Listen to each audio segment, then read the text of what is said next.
그런 행복감으로 우리 신앙생활 할 수 있었으면 좋겠습니다. 그런 의식이 있는 곳이 천국입니다. 그런 교회가 부흥하게 되어 있어요. 비교하는 데는 불행밖에 남지 않습니다. 원망밖에 남지 않습니다. 진정 하나님의 은혜가 충만한 사람은 높여주게 되어 있습니다. 우리 그런 신앙생활 하기를 바라고요. 흔히들 좀 별난 행동을 하면 사람들이 별명을 많이 붙여주잖아요. 근데 우리 신앙생활을 하다 보면 평범하지 않은 신앙생활을 하면 교인들한테도 별명을 붙여줘요. 인력거 교인이라는 별명도 있대요. 이거는 교회에서 신방 가가지고 사정사정해야 교회 나오시는 분들 인력거 교인이라고 한답니다. 여러분들 중에는 그런 분 안 계시죠? 또 어떤 분은요 감투 교인도 있대요. 그래서 교회에서 감투를 뭔가 씌워줘야만이 나오고 열심히 막 일을 하고 이러는 또 스타일의 교인들이 있다고 합니다. 바람직한 건 분명 아니지요. 또 어떤 교인은요 핑계 교인도 있다고 합니다. 핑계 교인. 왜 이번 주일 빠졌어? 그러면 알잖아. 지금 추석이 며칠 안 남았는데 우리 집안은 꼭 주일날 모여서 벌초를 한다니까. 근데 그 벌초에 빠지면 호적 파갈이야. 그래가지고 빠졌어. 어떻게 핑계. 그럴듯하지요? 그럴듯하지만 바람직한 건 아닙니다. 왜 꼭 주일날 해야 돼요? 요즘은 주 5일째 근무이기 때문에 토요일에 모이면 안 되나요? 핑계 교인들. 또 어떤 교인들은요 연중행사 교인이 있답니다. 그래서 부활절, 추수감사절, 성탄절 이럴 때만 한번 와서 떡 먹고 가는 교인들, 연중행사 교인 이런 별명이 있다고 해요. 또 어떤 교인들은요 훈수 교인도 있대요. 훈수 교인. 뭔 일을 해도 이렇게 해야 된다 저렇게 해야 된다. 만물 박사야. 그래가지고 다 그냥 이렇게 한다. 왜 교회가 이렇게 못하냐 저렇게 못하냐. 훈수 만드는 교인, 훈수 교인이래요. 아마 앞장서서 일해 보신 분들, 여러분 옆에서 훈수하면 고마워요 짜증나요? 몰랐네. 짜증나면 하지 마십시오. 그런 거 아시겠죠? 또 어떤 교인은요 유람선 교인도 있대요. 유람선 교인. 그래서 유람선 타고 산천 구경하듯이 이 교회 저 교회 이렇게 구경만 다니는 거예요. 이 교회는 설교가 좋네. 이 교회는 시설이 좋네. 이 교회는 교육 시스템이 좋네. 이러면서 비교만 항상 하다가 자기 교회 못 전하고 그냥 떠도는 그런 교인, 유람선 교인. 또 어떤 교인은요 묵상 교인도 있답니다. 묵상 교인. 저도 설교할 때 보면 가끔 이런 분은 보입니다. 설교만 시작되면 그냥 묵상하는 거예요. 눈 감고. 그리고 어떻게 용케도 설교 끝나면 아는지 눈을 번쩍 떠요. 묵상 교인.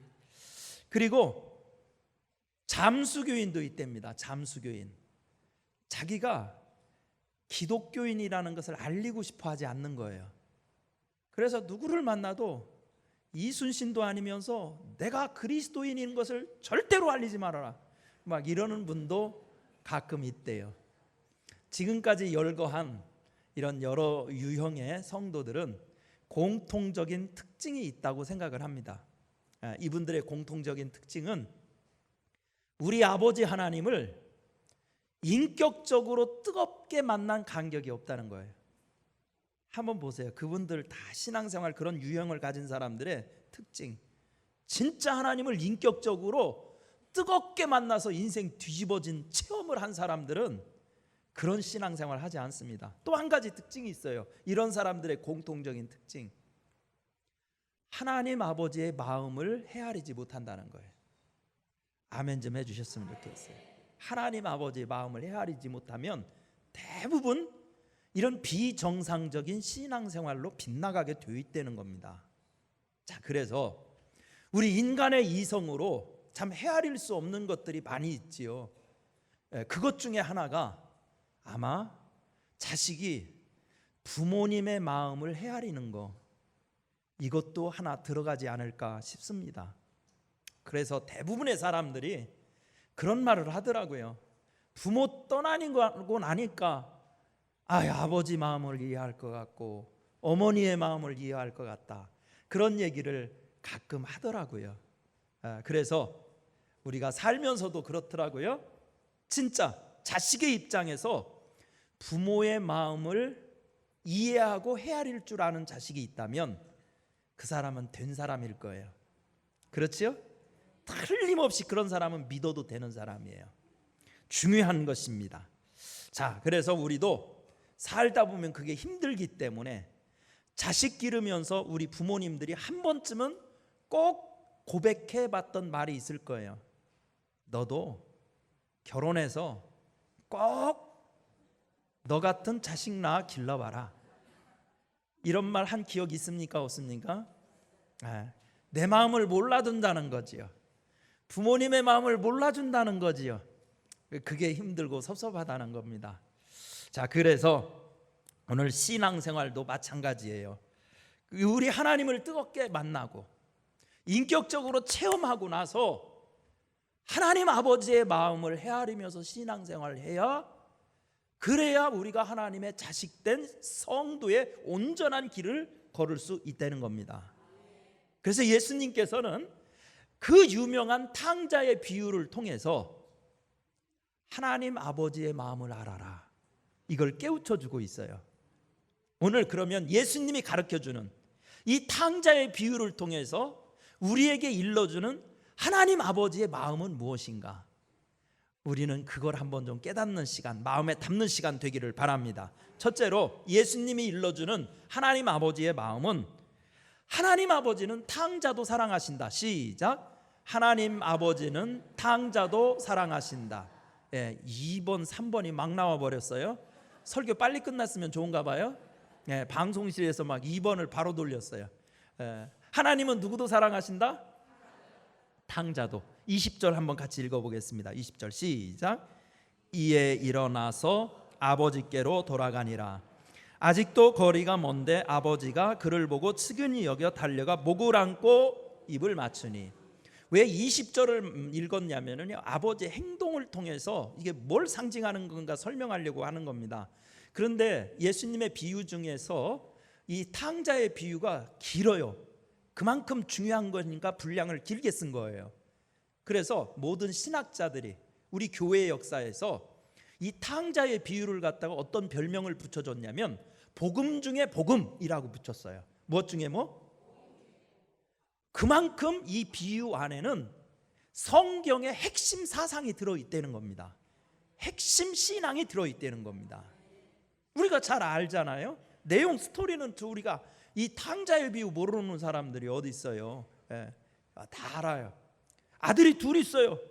근데 이 둘째 아들이 아버지한테 자기 분깃을 달라.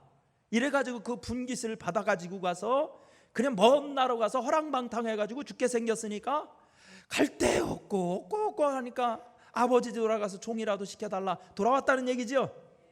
그 스토리 잘 알잖아요. 그래서 많은 신학자들이 이 비유를 해석할 때 이 비유에 대한 제목 자체가 잘못됐다 그렇게 얘기하는 분이 많아요. 돌아온 탕자의 비유라는 것은 탕자가 주가 된 것 같아. 근데 실제는 탕자가 주가 된 게 아닙니다. 탕자를 받아준 아버지의 사랑에 초점이 있는 거예요, 이 비유에. 그러니까 이거는 아버지의 비유라고 해야지 탕자의 비유라고 하는 건 적합하지 않다, 이렇게 말하는 분도 있어요. 그런데 우리 관심, 우리 관념, 우리 한국 사람들이 사는 이 한국의 풍토를 보더라도 둘째 아들의 행동은 참 이해하기 쉽지 않습니다. 요즘은 이런 녀석들도 있기는 있어요. 근데 우리 적어도 미풍양속을 강조하는 우리나라 사람들 중에서도 아버지한테 이렇게 하면 안 되죠. 근데 유대 문화로 보면은요, 이 둘째 아들의 한 행동은 도저히 용납할 수 없는 행동입니다. 예를 들면 아버지한테 돌아가시지도 않았는데 뭘 달래?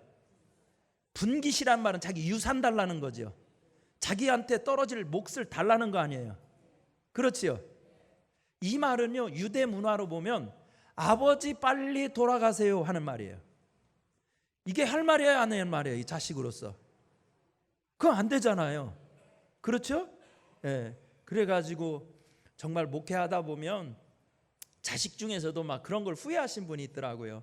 부모님이 치매를 너무 오래 알아가지고, 너무 진짜 막 오래 알아가지고 막 온 식구가 막 다 고생하고 힘드니까, 그 뒤 병수발 하다 힘드니까 자식 중에서도 어머니 이제 그만 돌아가세요 이렇게 했다는 분도 있어요. 그리고 나서 나중에 돌아가시고 나면 그 말을 또 제일 후회하더라고요. 그러니까 멀쩡히 살아있는 분한테 아버지 돌아가세요 이 말이 될 말이에요? 폐륜화도 이런 폐륜화가 없는 거잖아요. 그렇죠? 그리고 나서 13절 말씀 보세요. 그 후에 며칠이 안 돼요. 둘째 아들이 뭐를 했대요? 재물을 다 모아가지고 먼 나라로 갔다고 그러죠. 근데 여기 유산으로 받은 건 땅을 얘기하는 겁니다. 근데 땅 들고 먼 나라 갈 수 있어요? 없어요? 없지요. 근데 지금 재물을 모아서 먼 나라로 갔다는 것은 아버지한테 땅 받아서 뭐 했다는 거예요? 현금화 시켰다는 거지요. 땅 팔았다는 얘기 아닙니까? 이것도 유대인으로서는 있을 수 없는 일이에요. 유대인들은 구약에서부터 아주 중요한 사상이 있어요. 땅은 하나님의 기업이라고 생각합니다. 맞아요, 틀려요? 그래서 안식년제도 그리고 신년제도 50년 그래서 있는 거예요. 영원한 매매는 안 돼요. 이거는 하나님이 주신 건데 이거를 사고팔고 할 대상이 아니에요. 하나님이 주신 기업이야. 절대로 함부로 팔고 하는 거 사고팔고 하는 사람은 선민의 자격이 없다고 생각하는 거거든요. 근데 아버지한테 그걸 받아 홀랑 팔았다는 것은 이거는 유대 율법도 어기는 일이에요. 참 이게 못될 짓을 한 것이죠. 더군다나 여기 보면 아들이 그걸 가지고 어디로 갔대요? 먼 나라로 갔다. 먼 나라로 갔다는 뜻은 우리 한국에서 아무도 찾을 수 없는 저 아프리카 막 남아프리카 공화국 이런데 저 브라질 이렇게 막 지구 반대편에 제일 먼 데로 도망갔다라는 뜻으로도 설명할 수도 있지만, 성경에서 보통 먼 나라라는 말은 이방 나라를 비유할 때 쓸 때 많아요. 어느 나라? 그러면 하나님의 백성이 이방 나라에 내려가서 거기서 그 사람들의 생활 방식을 부러워해서 그네들의 문화와 종교를 부러워해서 거기 가서 그렇게 섞여 살면 돼요, 안 돼요? 그러니까 이 탕자의 이야기도요, 우리식으로 이해하지 않고 유대 문화에서 이해해 보면 폐륜도 한두 가지가 아닙니다. 부모님과의 관계, 동네 친척, 아비집 그 다음에 이 율법, 하나님과의 관계, 이런 관계가 그냥 사방으로 못될 짓을 한 겁니다. 그리고 나서 호랑방탕하다가 죽게 생겼으니까 아버지께로 지금 돌아오게 되었다는 거예요. 이런 녀석 돌아오면 어떻게 해야 됩니까? 여러분들한테 자식이 있어요. 근데 여러분들이요, 자식놈이 내 막 재산 절반 막 뛰어다 팔아먹고 다 그냥 탕진하고 빚져가지고 그냥 다 죽게 생겨 몸 병 들어가지고 집에 들어오면 어떻게 해야 돼요? 달려나가고 싶을까요? 어디로 그냥 호적파 갖고 아무도 못 찾는 대로 이사가서 그냥 마음 편히 살고 싶을까요? 아무리 부모님이라도 대답할 수가 없나요? 근데 오늘 본문 말씀에 보니까 그 짓을 하고 갈 데 없고 죽게 생겼으니까 아버지께로 돌아오기를 회개하고 가기로 결심하고 아버지께로 간다는 겁니다. 그런데 20절 말씀에 보니까 아버지는 거리가 멀어서 아직 사람 분간하기 힘든 거리야. 시력 5.0 돼도 분간하기 어려운 먼 거리인데도 아버지는 벌써 알아보고 어떻게 했대요? 달려갔대, 아들한테. 왜 그랬을까요? 예? 반가워서요? 예, 반가워서. 참 그 말 진짜, 내가 이 아버지 입장이라면 진짜 그가 실제 반가울까? 이 생각이 들기는 해요. 근데 여기에 한 가지는 써 있어요. 아버지가 그 모양하고 돌아오는데 너무 측은했대. 측은지심이란 말 있잖아요. 성경에 측은했다는 말은 사랑이란 말하고 같은 거예요. 근데 자기 새끼니까, 자기 자식이니까 전에 얘기 막 다 까먹고 그냥 사랑스럽다, 불쌍하다, 그냥 그래서 뛰어나갔다, 아버지의 사랑 때문에 뛰어갔다, 이렇게 해석할 수도 있어요. 근데 실제적인 이유도 있습니다. 왜 아버지가 뛰어가냐면 유대인들이 입는 옷이 어떻게 생겼어요? 제 가운처럼 생겼잖아요. 옛날에 사극 같은 거 보세요. 그런 거면 유대인들의 옷이 다 이렇게 생겼죠. 원피스 긴 거 같이. 남자들도 이런 옷 입었어요. 그래서 유대인들은 이 긴 옷을 입고 남자들이 달리는 건 금기시 됐어요. 달리는 행동은 아주 경망스러운 쌍놈이나 하는 짓, 이렇게 생각했던 거예요. 근데 아버지는 그런 문화적인 관습도 어기고 어떻게 했어요? 달렸어요. 왜 달렸겠냐는 거예요. 그런 체면 불구하고 왜 달렸겠냐는 거예요. 이유가 있습니다. 여러분, 우리는 이 자식이 한 행동을요 아버지께만 불효했다고 해석하기 쉬워요. 근데 이 유대 문화 아니면 이 성경의 풍토에 비교해 보면 유대인들은요 어떻게 생각하냐면 공동체 개념이 있어요. 무슨 개념? 그러니까 한 마을에 살면 집안도 다 하나라고 생각해요. 한 식구, 촌수는 멀어도 다 한 식구라고 생각해. 한 동네에 살면 한 식구라고 생각해.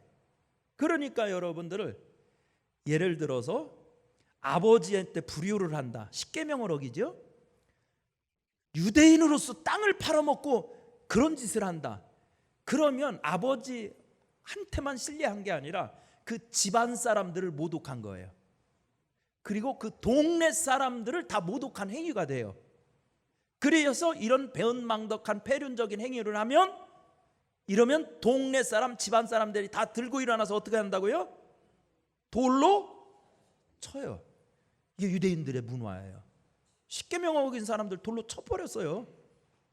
그렇다고요. 그러니까 아버지가 막 느닷없이 맨날 집 앞에 나와가지고 넋놓고 있는 사람처럼 먼 석양만 바라보던 아버지가 갑자기 뛰니까 동네 사람들이 뭔 일 있나 하고 막 다 나왔을 거 아니요. 다 나왔는데 둘째 아들 돈 다 까먹고 집에 온디야 이 소리를 들으면 이 친척들, 여러분 지금도 중동 지역에는 그 문화가 남아있어요. 명예산일이라는 거 남아있어요, 안 남아있어요? 자기 집안의 명예를 더럽히면 죽여요. 법적인 무슨 절차 거치지도 않고 지금도 그런 풍토가 남아있다니까, 풍습이.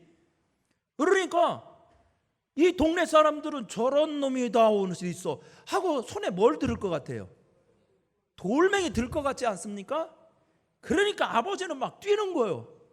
뛰어가지고 그 자식 딱 포옹하는 거예요. 그러면 누구도 못 건드려. 그 책임을 물을 수 있는 제1 당사자인 아버지가 용서하는데 누가 건드리냐? 집안도 동네도 못 건드리는 거예요. 그래서 뛴 거예요. 그냥 맞아 죽을까 봐 자기 아들. 이해돼요? 그러고 보면 우리 상식으로는요 저런 걸 보호해야 되나? 저런 사람 살아있으면 뭐 세상만 더 힘들지? 이런 생각 정말 듣기 십상입니다. 근데 예수님께서는 이 말씀을 통해서 하나님 아버지의 마음은 그렇지가 않다는 겁니다. 그래서 이 비유를 더 정확하게 이해하려면 한번 성경을 넘겨보세요. 15장 1절 2절을 읽어야 돼요. 15장 1절 2절 찾으셨습니까? 한번 읽어보세요. 시작. 모든 세리와 죄인들이 말씀을 들으러 가까이 나오니. 누가 나왔대요? 세리하고 죄인들이 예수님께 나왔어. 2절 시작. 바리새인과 서기관들이 수군거려 이르되 이 사람이 죄인을 영접하고 음식을 같이 먹는다. 예수님한테 바리새인들이 비난한 거예요. 그 소리를 듣고 이 비유를 한 거예요. 그러니까 예수님이 당시 서기관과 바리새인들은 유대 사회에서, 이스라엘 사회에서 종교적인 엘리트들입니다. 그러니까 그 사람들은요 거룩하게 살고 11조도 잘하고 율법도 잘 지키고 진짜 모범적인 사람들이에요. 그 사람들이 서기관과 바리새인들이에요. 지금 우리식으로 얘기하면 교회 안에 들어와서 주일마다 바쁜데도 교회 와서 예배드리고 봉사하고 헌금하고 그러는 우리와 같은 입장이라고 얘기할 수 있어요. 여기 세리와 죄인들은 교회 안 다니는 바깥 사람들이라고 비유할 수도 있어요. 그런데 이 서기관과 바리새인들의 생각은 뭐냐면 세리와 죄인, 나라 팔아먹는 놈들, 몸 팔아먹는 놈들, 놈이 아니겠지? 이런 것들은 다 지옥의 불쏘시개를 해야 된다고 생각한 거예요. 그게 당시 서기관과 바리새인들의 생각이었어요. 그래서 세상이 좋아지려면 저런 놈들은 빨리 하나님이 데려가야 좋아진다, 이런 생각을 하고 있었던 거예요. 근데 하나님은요, 생각이 달라요. 하나님은 교회 안에 있는 사람들만 보는 게 아니라 오히려 교회 밖에서 하나님 모르고 헤매는 사람들이 더 안타깝다는 거예요. 그러고 죽으면 지옥 가는데 어떡하냐 이거예요. 그러니까 기회 있을 때 이 땅에서 빨리 탕자 같은 짓을 하면서 세상에 살지라도 아버지 하나님의 마음을 알아서 그들을 구원하기 싶어 하는 것이 아버지의 마음이라는 겁니다. 그러니까 우리 성도들이 신앙생활하는데 우리 교회끼리 편안한 문화를 만드는 건 별로 좋은 게 아니에요.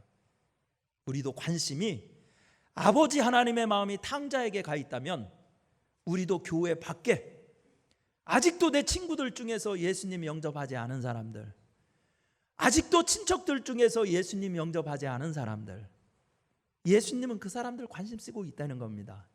그러니까 우리도 계속 그들을 두드려야 돼요. 마음의 문이 열릴 때까지. 직장의 동료들, 아멘입니까? 그것이 우리 주님의 마음이라는 거예요. 그래야 우리가 행복할 수 있다는 겁니다. 세상이 아무리 교회에 대해서 손가락질하면서 교회 어쩌고 저쩌고, 교회 어쩌고 저쩌고, 그냥 뉴스 봐도요, 뉴스에서 진짜 정말 화제로 삼는 건 교회에서 무슨 일 벌어졌대, 막 목사가 무슨 일 일어났대. 그러면 막 뉴스 사람들 호기심이 있어서 잘 보니까 그 사람들은 뉴스 거리예요. 시샘말로 얘기하면 씹기 좋은 대상이에요. 그래가지고 맨 뉴스에서 그런 것만 발굴해다가 막 과대 포장해가지고 전체가 그런 것인 양 막 한다고요. 세상이 그렇게 우리를 보더라도 나쁜 놈스키들 왜 우리를 오도하는 거야? 이렇게 하면 안 된다는 겁니다.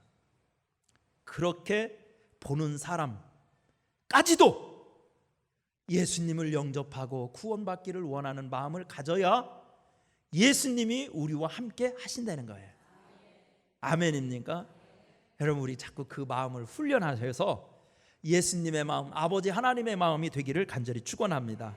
두 번째는 우리 아버지의 마음은, 아버지는요 자식이 돌아오기를 원하신대요.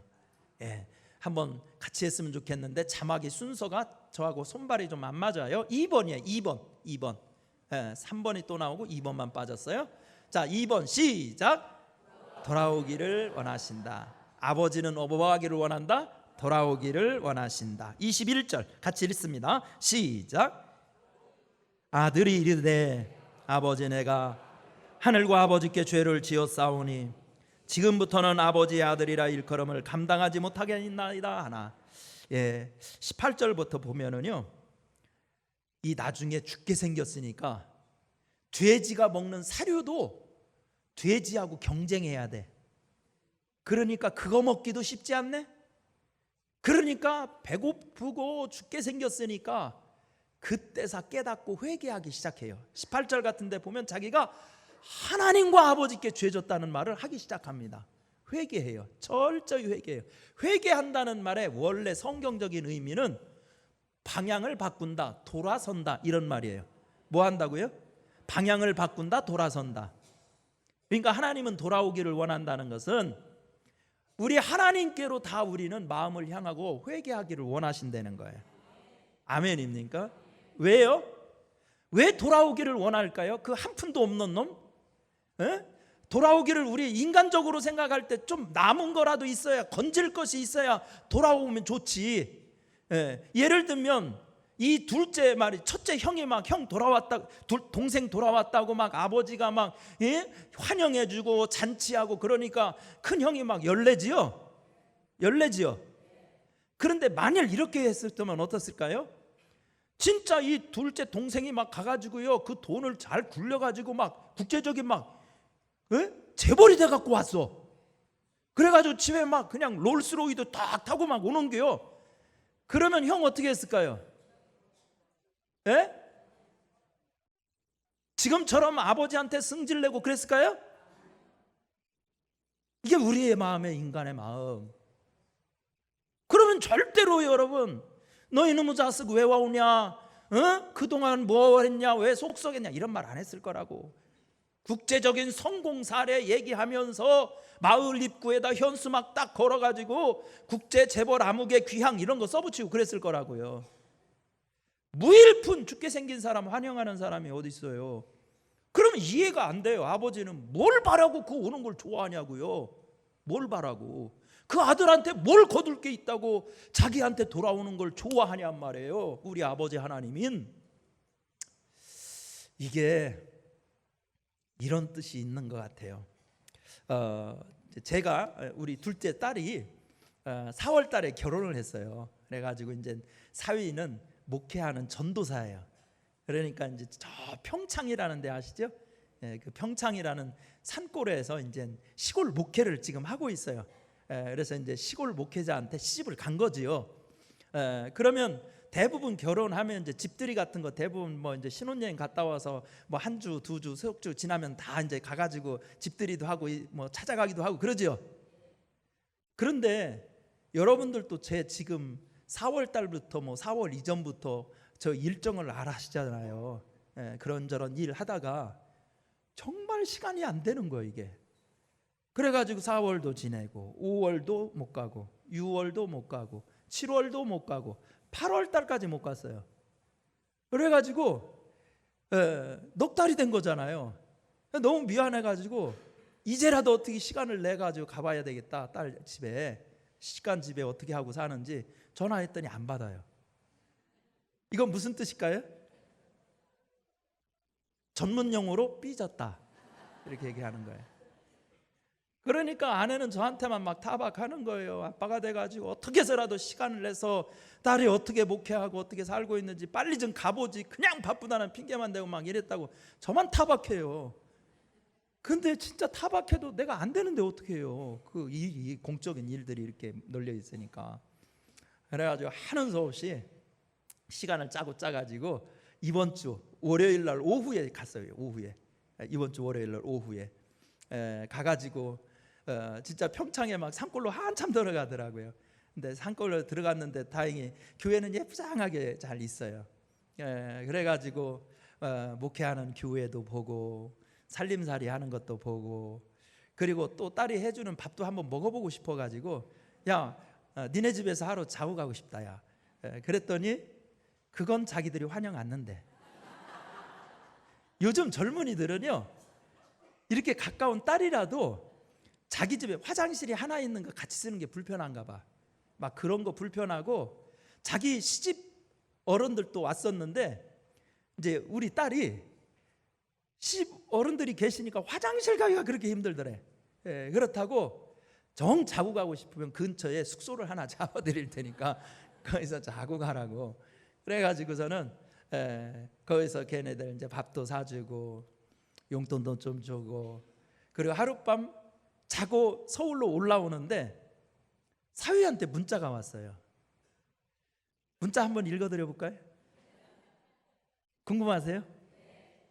제가 한번 읽어드려 볼게요. 제 복사해 왔어요.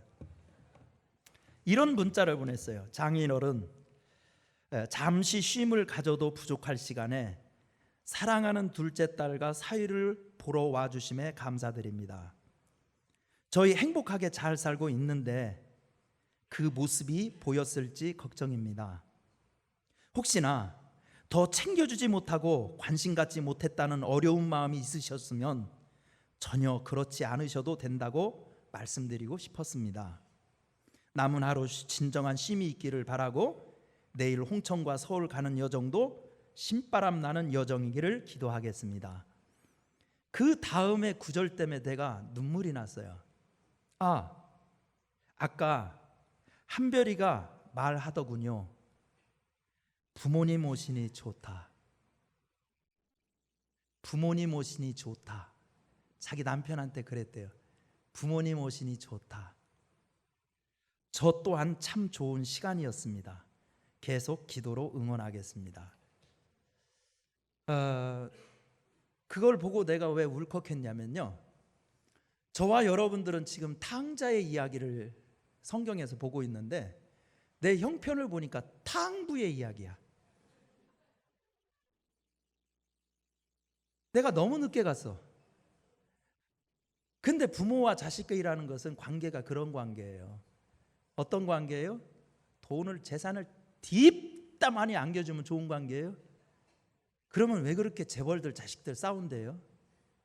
그게 진짜가 아닌 거예요. 정말 정상적인 인간이라면, 정말 정상적인 부모와 자식이라면 그런 것 때문에가 아니라 그냥 와주면 좋은 거예요. 아멘이에요? 그래서 부모와 자식이라는 그 사랑을 나누고 교제를 나누고 정을 나누고 관계를 나누면 그냥 좋은 거예요. 아버지 하나님이 돌아오기를 바라는 것은 그것 때문이에요. 아멘입니까? 우리한테 뭘 해주기 바라서 그런 게 아니에요.